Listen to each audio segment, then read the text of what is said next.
मुझे तब लगा कि कहीं ना कहीं मेरे साथ चूतियापा हो रहा है ना। मैंने फोन किया, इसी में से कुछ फ्रॉड लड़कियां भी होती हैं कि जो शादी के इस पवित्र बंधन को भी मजाक में लेते हैं। जब आप कई बार ये भी है सोशल मीडिया पे वायरल हो रहा है, जब शादी हुई थी जी, शादी के पहले आप उनसे मिल रहे थे जी, क्या ये बात सच है? हाँ बिल्कुल सच है।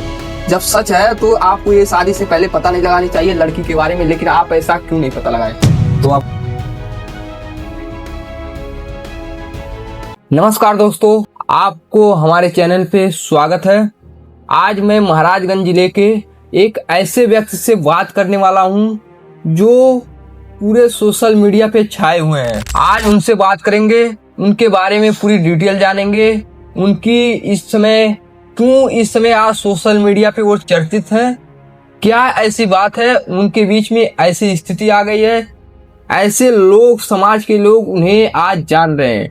आइए इन्हीं के साथ मैं स्वागत करूंगा अपने चैनल पे मिस्टर फतेह बहादुर जी को। सबसे पहले हमारे चैनल पे आने के लिए आपको बहुत बहुत धन्यवाद।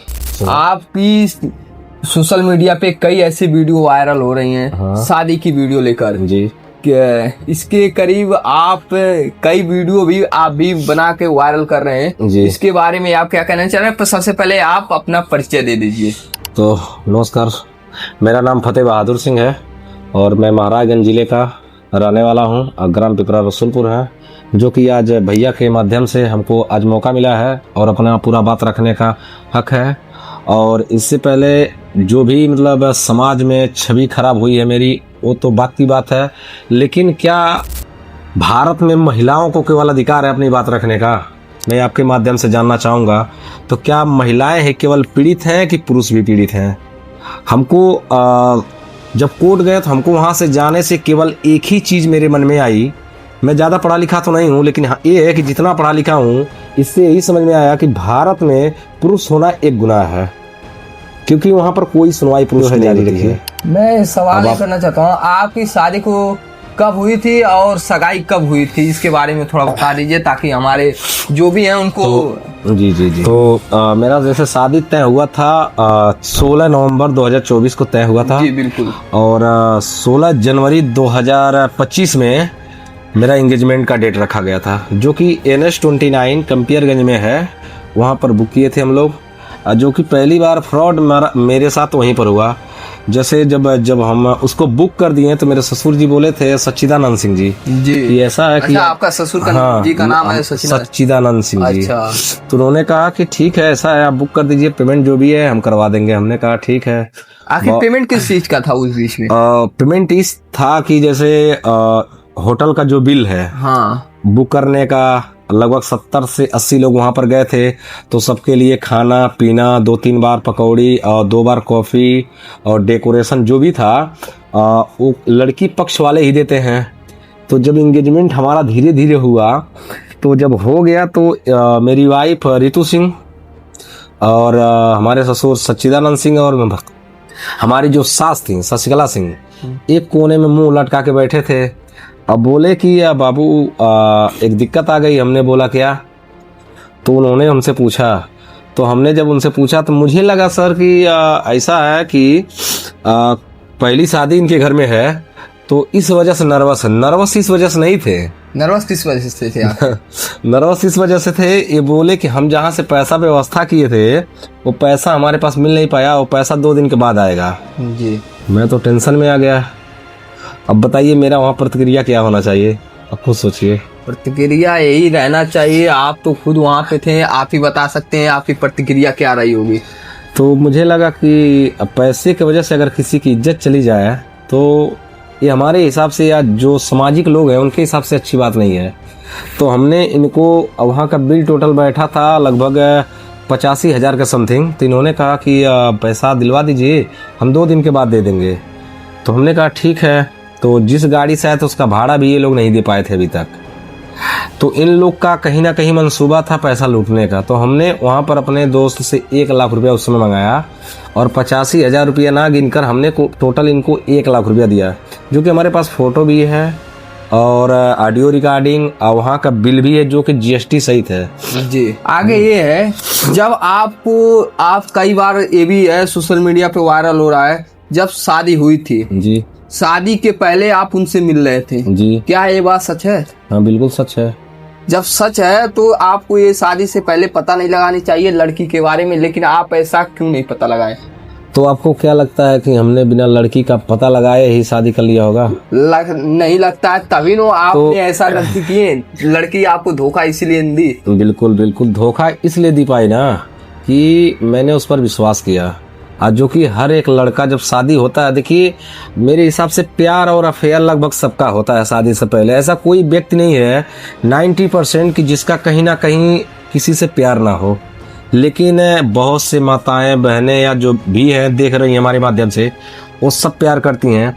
लेकिन प्यार का मतलब ये नहीं है कि शादी होने के बाद किसी के साथ भाग जाए, मानते हैं ना। तो उसी में से कुछ फ्रॉड लड़कियां भी होती हैं कि जो शादी के इस पवित्र बंधन को भी मजाक में लेती हैं। मजाक बन गया है, सही है। तो जब हमने उसके साथ घूमा तो देखिए उस समय नीला ड्रम वाला समय चल रहा था। मैंने यहाँ तक कि उनसे पूछा, अगर आपको किसी से प्यार हो, मोहब्बत हो तो हमको भी आप पहले ही बता सकती हैं, बाद में ऐसा ना हो कि मेरा हाल नीले ड्रम जैसा ही हो। तो बोली क्यों ऐसा बोल रहे हैं, मैं तो आपसे एंगेजमेंट होने के बाद आपकी पत्नी हो गई हूँ 90%, जो कि सिनुदान रह गया केवल, बाकी तो सब हो गया है। अब बात तो सत्य है। तो मेरे साथ अच्छे से घूमती थी, फिरती थी, और उनके मम्मी पापा समाज सब कोई जान रहा था। जो कि एक बार उनको घुमाने में खर्चा लगभग 10 से 15 हजार रुपये आता था। ठीक है, इतना खर्चा होता था। भाई देख लीजिए, शादी से पहले घुमाने का हाल, आज इनकी स्थिति देख लीजिए आप। तो उसके बाद उनका जो भी तमाशा शुरू हुआ कहानी, जब शादी के केवल मात्र 1 महीना रह गया तो पहली बार उन्होंने बोला कि ऐसा है, जो हमारे ससुर जी थे, कि बाबू हमको विदेश भेज दीजिए, हमारी 2 लड़कियां और हैं जो कि जिनका नाम है। बोले कि ऐसा हम विदेश चले जाएंगे तो क्या होगा कि हम वहाँ से जल्दी पैसा कमा के देंगे, और आपकी भी शादी तो तय हो गई है 5 जून 2025 को, और वहाँ जाएंगे तो जल्दी हो जाएगा। तो हमारे ससुर अपने बेटी के शादी में भी नहीं थे। अच्छा, हाँ, आपसे जिनसे शादी है उनके शादी में ही नहीं? नहीं, बिल्कुल शादी में भी नहीं थे। तो हम कहें अच्छा बहुत अजीब बात है। तो लेकिन एक बात इस बीच में ये भी है, आपके वीडियो के माध्यम में मुझे पता चला है, आप बोलते हैं जब आपके ससुर विदेश गए थे तो आप जितना खर्चा हुआ था आप दिए थे, क्या है सच है? नहीं, बात तो सत्य है, लेकिन उधार के रूप में दिए थे। जैसे वो दहेज देने में सक्षम नहीं थे, इसी रूम में आए थे जो कि रो रहे थे कि हमारे 3 बेटियां हैं बाबू, अगर हम दहेज देंगे तो हम शादी कहाँ से कर पाएंगे। आपको भगवान इस काबिल बनाए हैं, पढ़े लिखे हैं, जो कि हम काम किए हुए हैं जी। आप बोले कि पैसा तो आप अच्छा कमाते हैं। तुम कहे ठीक है, जब पैसा अच्छा कमाते हैं तो बताइए बिना दहेज की शादी कहाँ होती है। तो बोले हम विदेश जाएंगे तो जब हमारे पास होगा थोड़ा थोड़ा करके दे देंगे। लेकिन ऐसा कुछ भी नहीं था। मैं जान रहा था कि जो शादी में मिल जाता है वही मिलेगा, नहीं तो नहीं मिलेगा। लेकिन मेरा कहीं ना कहीं मानना ये था कि जो बाप अपने बेटी को दे रहा है, कन्यादान कर रहा है, उससे बड़ा कोई दान नहीं होगा। किसी के लेने देने से कुछ होता नहीं है सर। आपकी शादी होने के बाद कितने महीने बाद आपकी वाइफ आपको छोड़ के चली गई? यहाँ मेरे पास थी लगभग 1.5 महीना, 45 दिन, बहुत अच्छे से थी।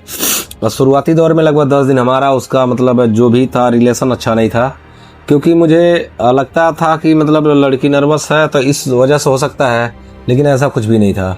हम लोग का जो भी रिलेशन कंटिन्यू हुआ 10 दिन के बाद हुआ। 10 दिन बाद टाइम ली थी मुझसे कि मुझे थोड़ा टाइम दे दीजिए, बहुत अच्छे से। तो मैंने उनसे ये सवाल रखा कि देखो शादी से पहले तुम्हारा कहाँ अफेयर था, किससे क्या था जी, मुझे इससे मतलब नहीं है।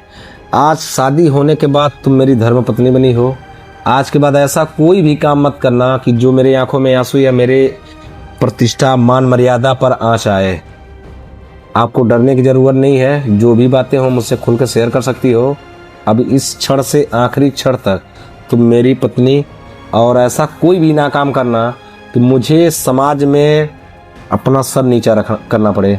ये 45 दिन बाद छोड़ के जाने के बाद जी आपका उस समय क्या प्रतिक्रिया था? आप 45 दिन के बाद हमने बहुत अच्छे से विदाई किया था। वो यहाँ से डायरेक्ट भागी नहीं थी जी। तो उनके माता पिता के वजह से दबाव आने लगा कि 20 दिन बाद रक्षाबंधन था जी, बिल्कुल।